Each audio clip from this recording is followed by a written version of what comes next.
Alright guys, today we're going to do a little better quail culling video. I want you all to see everything as far as the process. You can see that he is very much alive. This is a male. You can see there's no spots coming down. So that plain white or tan or gold coming all the way up there, that means it's a male. Now if you aren't able to tell that way, you can flip the legs back and vent sex them, which I'm not going to do here.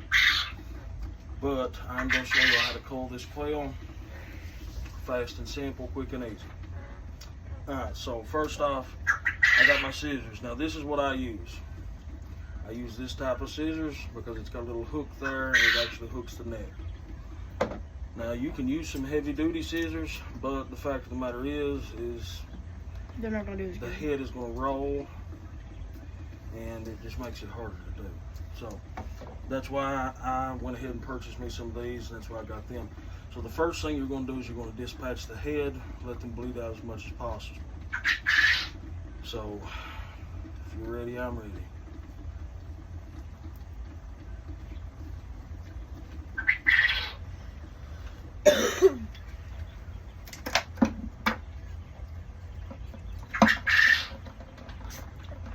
Dispatch the head, you let it bleed.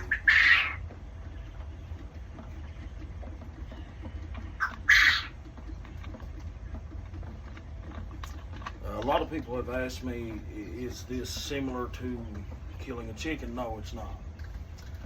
Chickens, what we usually do is we hang them upside down in a cone and slit their throat and they bleed out from there.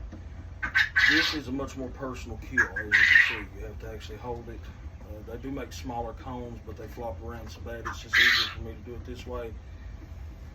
And I've been asked, does it bother you? Yes, it does. I mean, if it doesn't bother you, then there's probably something wrong with you. It does bother you. Nobody likes to, well, I wouldn't say nobody, but me personally, I don't like to take any living thing's life. But this feeds my family. This feeds my family, this gives us the nutrients that we need, and this has a lot more than you're going to get out of the grocery store. You go to the grocery store, you're going to deal with a lot of things like Cornish crosses and things like that raise up in 6 weeks and it's full of meat. And it doesn't even look the same as when you get a farm natural chicken. So that's one of the things that kind of comforts me a little bit when it comes to actually doing this process. So now that we've dispatched the head, we come down and we dispatch on the legs. Okay, so you're going to find the joint right where that leg bends there, and you're going to cut right there. And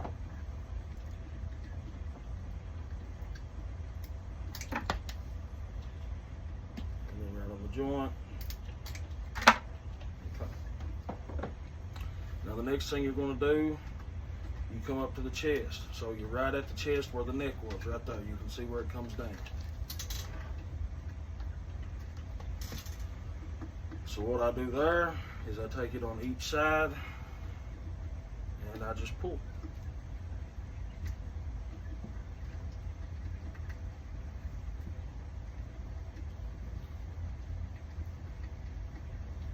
And I continue to pull down. It exposes the breast.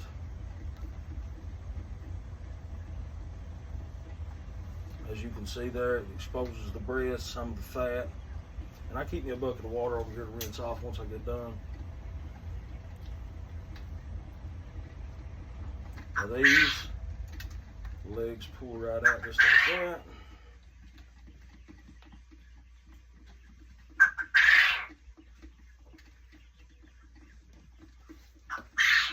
These are much easier than chickens, especially when they're older. This is an older quail that I have, or had, I guess I should say. But they're much easier to skin and everything than your chickens are. Chickens, the legs are sometimes really hard to pull out, especially if you let them get a little older.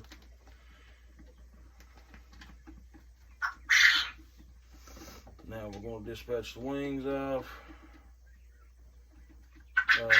Some people leave a little bit of the wings on there. I just cut them on off because there's not enough meat there to really make a difference.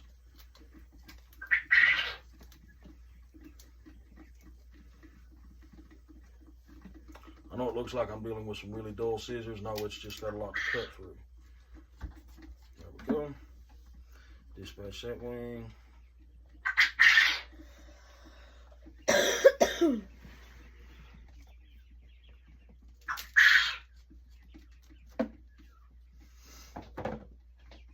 And then you just continue to take it on around. So you'll pull the skin right off the back.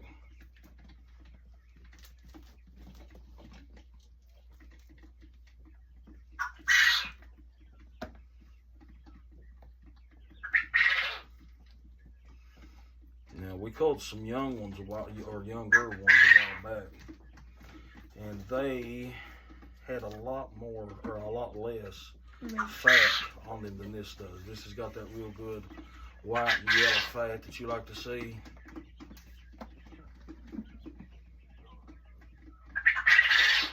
That's going to give you that real good flavor if you decide you want to make some dumplings or something like that.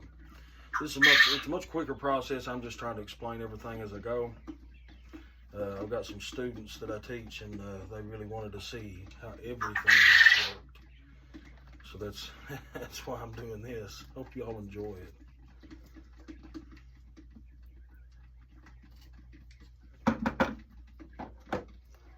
Just getting some of the excess feathers off.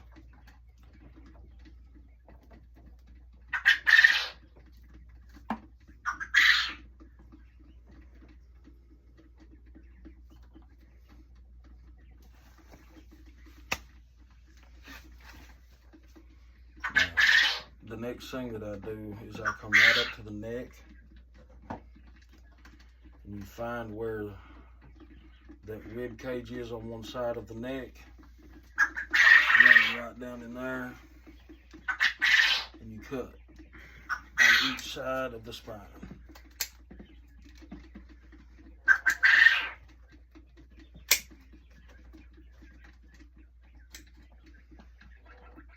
You cut that all the way down.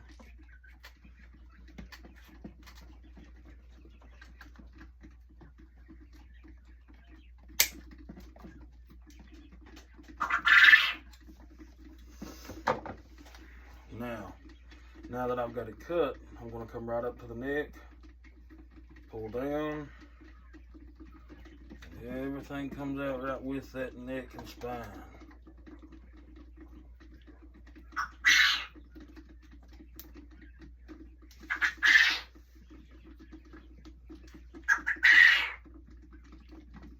If there's anything left behind, just stick your finger in there, get it out.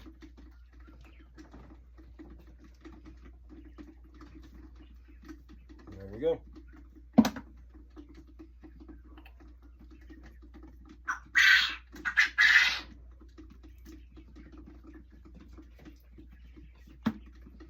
Now, one of the things you want to make sure of is to get these lungs. So you can't see that right there. These lungs right here, they're a big cherry red when they get in there, or when you get in there. You just pop your nail underneath, pull them out. That's it.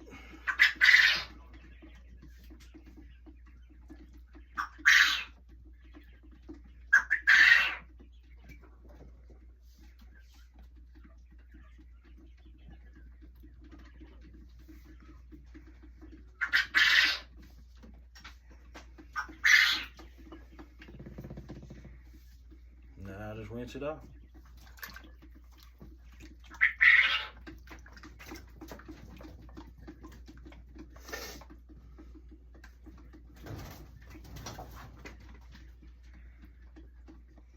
I think this one has a messed up leg. One of them has a messed up leg. That's it. Now you've got your pretty little piece of meat there. I spatchcock that spine, flatten this out in the cast iron skillet, but she's good. All right, guys. Appreciate you watching.